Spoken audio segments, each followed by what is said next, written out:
नमस्कार, आप देख रहे हैं मौसम तक चैनल और मैं हूं देवेंद्र त्रिपाठी। आइए जानते हैं देश भर में कैसा रहेगा मौसम का मिजाज 29 मई को देश भर के इस मौसम पूर्वानुमान के बुलेटिन में। साइक्लोनिक स्टॉर्म यास कमजोर होने के बाद डिप्रेशन और उसके बाद लो प्रेशर बना है और अगले 12 घंटों तक यानी आज रात्रि तक इसका प्रभाव पूर्वी उत्तर प्रदेश और इसके आसपास के बिहार के क्षेत्रों पर बना रहेगा। लो प्रेशर सिस्टम की इंटेंसिटी में ही ये सिस्टम रहेगा और उसके बाद 12 घंटों के बाद और ये कमज़ोर हो सकता है। इस बीच मानसून की हवाएं धीरे धीरे आगे बढ़ने लगी हैं। जो मानसून का उत्तरी छोर है, उत्तरी सीमा है, मानसून की उत्तरी सीमा जिसे नॉर्दर्न लिमिट ऑफ मानसून कहते हैं, वो इस समय अगर हम लैटीट्यूड और लॉन्गिट्यूड के हिसाब से आपसे बात करें तो 70 से 75 डिग्री के बीच में पहुंच गई है। 27 मई को ही पहुंच गई थी और आज और इसमें प्रगति होने की संभावना नज़र आ रही है। साथ ही साथ इसका जो लोकेशन है, अगर हम कहें तो ये 5 डिग्री पूर्वी देशांतर के आसपास है।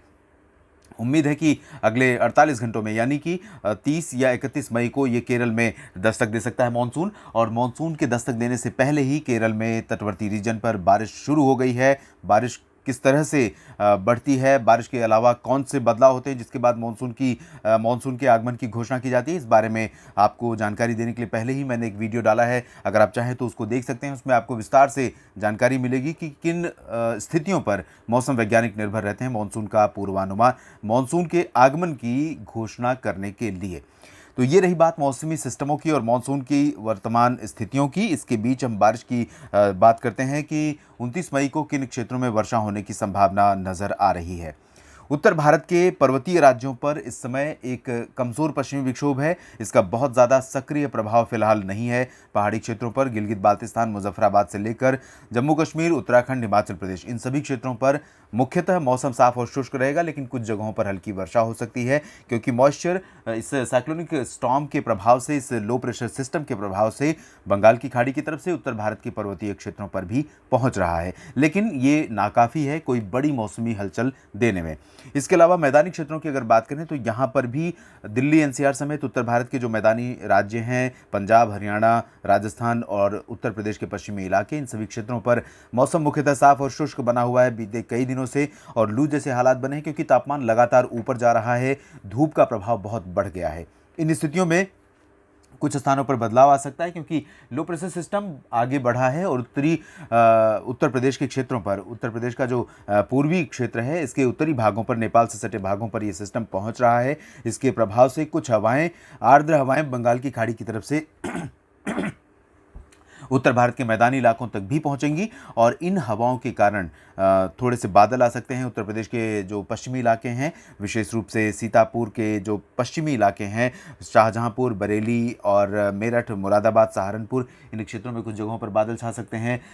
गाज़ियाबाद और बुलंदशहर जैसे मध्य क्षेत्रों के पश्चिमी शहरों में भी कुछ जगहों पर बादल आ जाएंगे और हरियाणा तथा पंजाब के भी कुछ इलाकों पर बादल आ सकते हैं क्योंकि एक सर्कुलेशन यहाँ पाकिस्तान के ऊपर भी मध्य भागों पर बना हुआ है। इन दोनों सिस्टमों के प्रभाव से यहाँ पर अरब सागर से आने वाली हवाओं का प्रभाव रहेगा, तो इधर से बंगाल की खाड़ी की तरफ से हवाएं पहुंचेंगी जिससे हरियाणा, पंजाब और दिल्ली तथा पश्चिमी उत्तर प्रदेश के कुछ इलाकों में कल हमें बादल दिख सकते हैं। आंशिक रूप से आज जैसी स्थितियां नहीं रहेंगी। आंशिक बादलों के बीच कहीं कहीं पर धूल भरी आंधी और बादलों की गर्जना तथा लाइटनिंग स्ट्राइक के साथ हल्की वर्षा या बूंदाबांदी हो सकती है, लेकिन सिग्निफिकेंट एक्टिविटी की संभावना फिलहाल 29 मई को नहीं है। 30 मई को कुछ संभावना ज़रूर बन सकती है उत्तर भारत के मैदानी और पर्वतीय क्षेत्रों में वर्षा होने की और राजस्थान के पूर्वी इलाकों में तथा इससे सटे दक्षिण पश्चिमी उत्तर प्रदेश के क्षेत्रों में यानी आगरा, मथुरा और अलवर, भरतपुर, झुंझुनू, इन सभी क्षेत्रों में कहीं कहीं पर बादल छाए रहेंगे और गरज के साथ हल्की वर्षा या बूंदाबांदी हो सकती है क्योंकि यहाँ पर दो अलग अलग दिशा से हवाएं आपस में टकरा सकती हैं और पश्चिमी दिशा से भी मॉइस्चर यहाँ पर पहुँचेगा। राजस्थान के बाकी जो इलाके होंगे, जैसलमेर, बाड़मेर, जोधपुर, बीकानेर, इन सभी क्षेत्रों के अलावा मध्य क्षेत्रों में भी कई इलाकों में धूल भरी आंधी चल सकती है। काफ़ी तेज़ गर्मी इन भागों में रहेगी और कहीं कहीं पर लाइटनिंग स्ट्राइक और बूंदाबांदी की गतिविधियाँ भी यहाँ पर भी हो सकती हैं। पूर्वी उत्तर प्रदेश के क्षेत्रों में बारिश बारिश का जो प्रभाव है वो अगले 12 घंटों तक लगातार बरकरार रहेगा और यहाँ पर बहराइच से लेकर देवरिया तक यानी जो उत्तरी तराई वाला क्षेत्र है, इन इलाकों में कई जगहों पर मूसलाधार वर्षा होने की संभावना है। अगर मध्य क्षेत्रों की बात करें पूर्वी उत्तर प्रदेश के, जिसमें अयोध्या से लेकर प्रतापगढ़ और आजमगढ़, जौनपुर, वाराणसी और उसके बाद दक्षिण में चलेंगे तो सोनभद्र, भदोही और प्रयागराज, बांदा, ये सभी इलाके हैं। तो दक्षिणी इलाकों में अपेक्षाकृत आज रात तक कुछ गतिविधियां हो सकती हैं। रात के बाद यहां पर मौसम धीरे धीरे साफ होने लगेगा। उसके बाद कल से यहां पर मौसम साफ हो जाएगा, लेकिन उत्तरी तराई क्षेत्रों में कई जगहों पर वर्षा हल्की से मध्यम और कुछ स्थानों पर भारी जारी रहेगी। गोरखपुर में भी भारी वर्षा हो सकती है अगले 24 घंटों के दौरान। बिहार में भी कुछ स्थानों पर भारी वर्षा, मध्यम से भारी वर्षा आगामी 24 घंटों तक हो सकती है। आज रात में काफ़ी अच्छी बारिश की संभावना बनी हुई है। उत्तर पश्चिमी जिलों में पटना से लेकर वैशाली और इसके जो पश्चिम में शहर हैं सिवान, मधुबनी, सीतामढ़ी और पूर्वी तथा पश्चिमी चंपारण, सुपौल, अररिया, पूर्णिया, किशनगंज, भागलपुर तक वर्षा की संभावना नजर आ रही है। उप हिमालयी पश्चिम बंगाल और सिक्किम तथा पूर्वोत्तर भारत के राज्यों में भी कई स्थानों पर मध्यम से तेज वर्षा का अनुमान है। पूर्वोत्तर भारत के राज्यों में आप देख सकते हैं बंगाल की खाड़ी की तरफ से जो हवाएं हैं ये काफ़ी इंटेंस हो रही हैं और लगातार ये हवाएं आने वाले समय में और इंटेंस हो सकती हैं, क्योंकि मानसून न सिर्फ पश्चिमी सिरा इसका प्रगति करेगा बल्कि धीरे धीरे पूर्वी सिरा भी आगे बढ़ेगा और बंगाल की खाड़ी में कोई डिस्टर्बेंस नहीं है जिसकी वजह से इसके आगे बढ़ने में कोई व्यवधान नजर आए। तो केरल में भी पहुंचेगा। केरल के बाद जो अगला स्टेप होता है 5 जून के आसपास, जिसमें चेन्नई को भी कवर कर लेता है मानसून, उसी स्टेप में ये छलांग लगाता है पूर्वोत्तर भारत के राज्यों में। कुछ स्थानों पर मानसून पहले स्टेप में नहीं बल्कि दूसरे चरण में, दूसरे कदम में ये पूर्वोत्तर भारत के राज्यों में पहुंच जाता है। तो जल्द ही यहाँ पर भी पहुंचने के लिए मौसमी स्थितियाँ अनुकूल बनेंगी।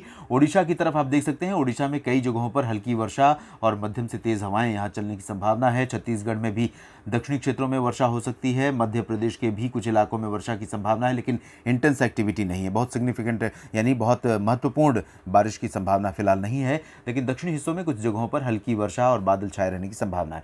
महाराष्ट्र के क्षेत्रों में मध्य महाराष्ट्र और मराठवाड़ा पर वर्षा होने की संभावना है। कोंकण, गोवा पर भी बारिश की गतिविधियां हल्की हो सकती हैं और बादल भी यहाँ छाए रह सकते हैं। मुंबई, गोवा समेत कर्नाटक के तटीय इलाकों और केरल के तटीय इलाकों तथा तेलंगाना में और आंध्र प्रदेश के क्षेत्रों में कुछ जगहों पर वर्षा होने के आसार नजर आ रहे हैं। चेन्नई समेत तमिलनाडु में फिलहाल मौसम मुख्यतः साफ और शुष्क रहेगा। मानसून के आगमन के बाद भी तमिलनाडु के तटीय रीजन में, तमिलनाडु के ज़्यादातर इलाकों में बहुत बारिश नहीं होती। दक्षिण पश्चिम मानसून से यहाँ पर बारिश के लिए इंतज़ार करना पड़ता है उत्तर पूर्वी मानसून का, जो आता है 20 अक्टूबर में।